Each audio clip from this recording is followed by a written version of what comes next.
This is A Game. Fast acting, long lasting, with no side effects.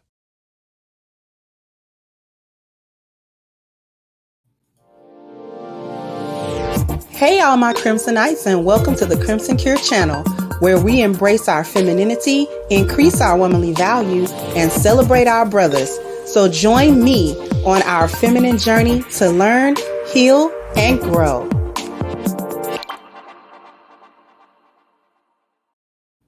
Hey there, my Crimsonites, and welcome to the Crimson Cure channel. I'm your host, femininity coach, and author of The Crimson Cure, and this is my perspective.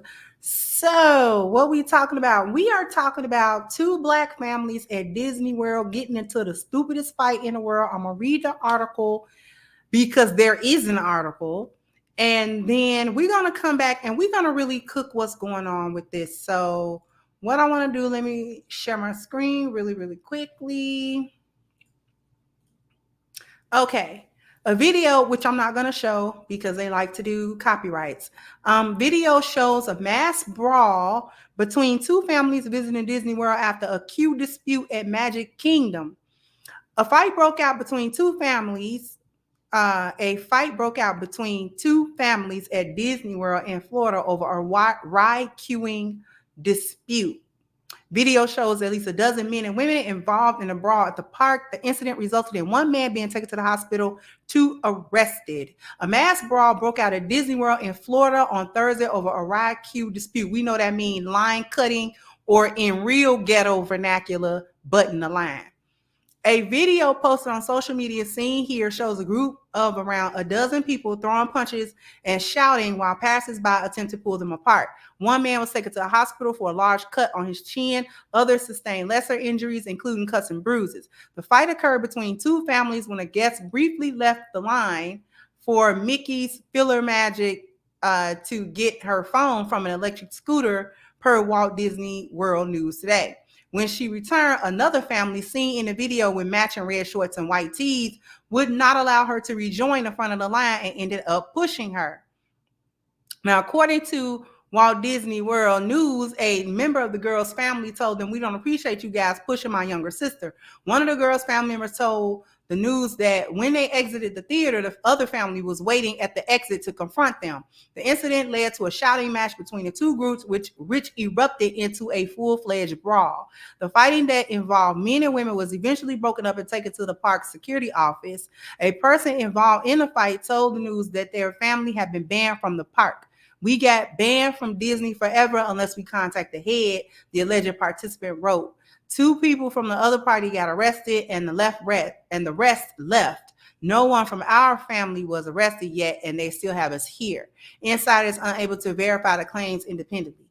The fight occurred inside Magic Kingdom on Wednesday evening, according to spokesperson. Deputies conducted an investigation and subsequently arrested 3 people for misdemeanor battery. Let me stop sharing.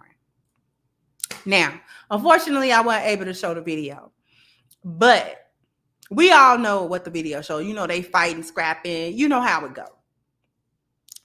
First of all, let's touch it again like I talked about the other day with the news article about that lady trying to sue the guy for $10,000 for a bad date. They keep reporting news like that about Black people. This should not have actually hit Fox News and all of that type of thing, to be taken up in a news slot to talk about a fight that broke out in what essentially amounts to an amusement park, which that happens all the time, be it Disneyland, Disney World, Great America, or what have you. Now, the news consistently puts stuff out like this. If you read news articles like this that have anything to do with Black people or anything negative that concern Black people, if it has a comment section, what you do next time, I want you to click that comment section and see how many white people are in the comment section talking about Black people. They come out, they let their racism show when there's no picture, there's no, you can hide behind the keyboard or you can hide behind the screen. Nobody knows who you really are in your life. So you get to come online and you get to say what you really think. And these sometimes are hundreds of comments, same type of comments, super racist. Nobody says anything, that type of thing. Okay. Then you have Black people fighting over something as frivolous as line cutting. Now, Black people etiquette 101. If you two or more people are in a line, that means you are together. Okay. So if, let's say, me and my sister go to the store and me and her get in line and it's people behind us in line. If I step out of the line and she stay in the line, I step out and come back, then that is not a line cut. Okay. I'm just coming back to the people that I'm with. I'm with her. I'm not standing in the line separately. You know what I'm saying? So the people behind me don't get to talk about where you come from. You just stepped out of line. You can't step back in. No. We all know the etiquette. We all know. So if there is a group or a family, that group serve as the placeholder. So if one of the members of the group step out and then come back, that is not a line cut. And so you don't really have a right to tell a member of a family that they can't stand with the rest of their family. I don't care if it's quote unquote in front of you. And why are you so taking it so seriously? Why are you so up in arms about a Disney ride or whatever? You gonna get in there. They done already took your money. So you gonna get in there. It's overpriced anyway to get in there. You know what I'm saying? Look at Mickey Mouse. Mickey Mouse been around since the 19s, 20s, and 30s, and he still don't like you. Okay? He still don't like you. Since the days of Steamboat Willie, Mickey Mouse ain't like y'all. Okay? Yet you took it seriously. And I'm going to tell you why Black people take this stuff so seriously. It's because of this. What's number 2 in the lost value system? Leisure. Leisure's number 2. It is at the top of the list. Black people take leisure way too seriously. And the reason why you take leisure so seriously is because you are embedded in the lost value system where leisure is just under wealth. And the two are usually tied together because you spent your wealth to deal with your leisure. You probably spent this money you've been saving since prior to COVID for Disney World money. Okay, for all y'all. So several of you that came on the trip did not contribute to the trip. You know how trifling Black families be. And so therefore, you take it seriously because you done spent thousands of dollars to travel there, to come there, to spend however many nights and stay in the room and then roam around and try to have fun and all this other type of stuff. So you done spent money that you don't have in a climate of inflation and where gas is $8 a gallon in some places, $7 in others, $6 in others, and all of this other type of stuff. And you're trying to go to Disney World. Okay? Now, kudos to you if you was able to save your money to go to Disney World. That must mean you got enough money, I guess. But you showed up and then you started fighting over something dumb. And then you were waiting. The other family was waiting for the other family at the exit. So you spent a lot of time having the initial confrontation. The other people done went in there and enjoyed whatever the little ride or theater or whatever it was. You still standing out there instead of concentrating and, you know what I'm saying, on having your turn and your fun. You go to the exit to confront them again about something else, and that's when fists started flying. Now y'all banned from Disney World forever, like some goofballs. And while Black people are not the only people that do stuff like this, we're the ones that get the spotlight. And this isn't about trying to prove to other people that we're better or that, you know what I'm saying, we're not like that and yada, yada, yada. What about us not having any respect or any dignity for ourselves? And this is why little indignities and little slights and little disrespects, whether it's real or imagined, are a big deal to Black people because we don't really have a whole lot of self-respect. You know, the days are gone when we used to say it loud, I'm Black and I'm proud, and have Black pride. We don't even talk about Black pride. Now the word pride is reserved for the Rainbow League. So we don't even talk about Black pride anymore. And really, what is it to have pride in when we are able to confront one another in the street or in public places about something so small as one member of a group left out and came back to their group? Nothing was done wrong. Okay? Nothing was done wrong.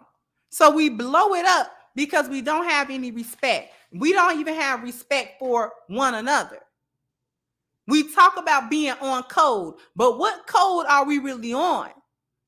And when you ask the average Black person about what this little supposed code is supposed to be, nobody knows what the code is. I'm going to tell you what the code's supposed to be. The code that we're supposed to be on is really our value system. That is the code that we are really supposed to be operating on as a group. A code, when you say be on code, that means stay on the universally accepted value system for our group of people. Stay in line with that. That's what on code means. Unfortunately, Black people are on code. And it's this code. This is the code that we're actually on. And we don't deviate from this code. We do not stop doing this code. Everything that we do is aligned with that code. Every single thing. Family is at the bottom. So it didn't matter about family values and, you know what I'm saying, being, you know, supportive of just not engaging in this type of ridiculous buffoonery. Just how about just not engaging that? I don't care what you thought about her leaving the line or whatever the case may be. Mumble it to yourselves and keep it to yourselves, and then keep on being there to have a good time. But we concentrate on the negative all the time, and then other people concentrate on the negative for us. So we lost our, because we are in the lost value system so steeped, and the American nightmare so steeped, Black people have lost a moral high ground. That's the reality. That's why your fight for reparations ain't really gonna go nowhere. That's why we don't really talk about, you know, togetherness as a group. We don't have togetherness as a group. We don't have what it takes. We don't have what it takes to fight for rights when we really should be fighting for rights. And people were like, but what rights are you trying to fight for? If you don't know, I don't know what to tell you. Because we got a lot of privileges, but we don't have a lot of rights. Right? And we've lost the spiritual power behind the fight. That's what happened. Because we're so immersed in the American nightmare, because we're so immersed in the lost value system, we actually literally lost the spiritual power behind us. See, what made us powerful then as a group of people and a force to be reckoned with, so much so that they had to come together and assassinate people and really try to do us harm, is because we were speaking from a ground of truth. We had the spiritual power of truth behind us, and we had not completely sold our souls into the lost value system. We still attempted to have some level of values to ourselves where we wasn't included in so you know, head over heels in this corrupted system. That's what made us powerful, because we had our value system. But now we're not powerful. We weak as day old dishwater because we don't have a value system that we really clinging to. We're clinging to a value system that was given to us that is destructive, that we really live our lives according to, and we do so very strictly. That is what this brawl was about. Not having any code among us, not having any values among us, not having any mercy among us, not having any love or care or empathy or just basic respect between one another. So therefore, you know, you get a fight at Disney World about possible line cutting. Anyway, before we really sign off, I want to draw everyone's attention. We're trying to get to 4,500 signatures for the Black Lives Matter organization petition that we have against them for their theft of more than $90 million of donated funds. And we as a group have to come together to hold them accountable, because no other group is going to hold them accountable, because they didn't steal from nobody else. So the link to that petition is in the description box. Please go ahead and sign it, share it, and contribute to it if you can. Also, sound off in the comment section. Let me know what you think. Like, share, subscribe to the channel if you have not. Once again, I'm your host, The Crimson Cure, and this was my perspective. Bye-bye, Crimsonites. Hey guys, please like, share, and subscribe to the channel and hit the notification bell. And if you've got more to say on the topic, leave a comment down below. Also, don't forget to support our sponsor who so graciously supports this channel by clicking the description box and the link for A-Game at agameherbal.com. You can go ahead and get a 10% discount off of your next purchase using the code Kendra10. This has been yet another Crimson Cure production, and I'll catch you guys on the next one.